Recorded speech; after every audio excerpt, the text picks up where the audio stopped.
Hi friends, this is my first video and మీకు నచ్చినట్లయితే like, share and subscribe my channel. ఈరోజు వచ్చేసి నేను ఏం చేస్తున్నానంటే July 12th paper bag day కదా. సో స్కూల్లో అందరికీ ఇది ఇప్పుడు కామన్ అయిపోయింది కాబట్టి నేను పేపర్ బ్యాగ్ని ప్రిపేర్ చేస్తున్నాను. Let's go start the paper bag. First A4 sheet తీసుకొని ఈక్వల్ పార్ట్స్తో డాట్స్ పెట్టుకోవాలి. నెక్స్ట్ ఆ డాట్స్ ద్వారా మనం లైన్స్ గీసుకోవాలి. గీసిన లైన్స్ని ఇలా కట్ చేసుకోవాలన్నమాట. ఫుల్గా కాకుండా పైన కిందని కొంచెం గ్యాప్ వచ్చేసి కట్ చేసుకోవాలి ఫోల్డ్ చేసిన పేపర్ని. నెక్స్ట్ ఒక పింక్ కలర్ A4 షీట్ తీసుకొని ఇలా రిబ్బన్స్లా కట్ చేసుకోవాలి. కట్ చేసుకొని దీన్ని మనం ఇలా సెట్ చేసుకోవాలన్నమాట. ఇలా కట్ చేసి సెట్ చేసుకోవాలి. మొత్తం కూడా ఇలానే కట్ చేసుకోవాలి, సెట్ చేసుకోవాలి.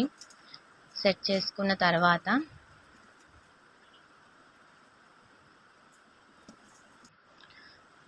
సైడ్స్ని ఇలా గమ్తోని అంటించుకోవాలన్నమాట. ఓన్లీ సైడ్స్ 2 సైడ్స్ కూడా ఇలా గమ్తో అంటించుకోవాలి.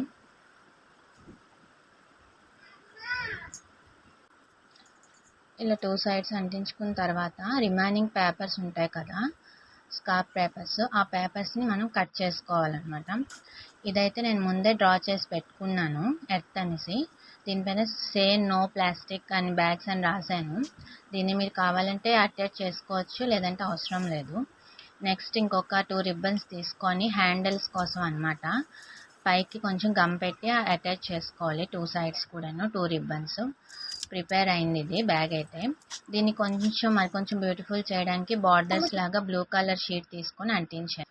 అంతే, ప్రిపేర్ అయిపోయింది పేపర్ బ్యాగ్.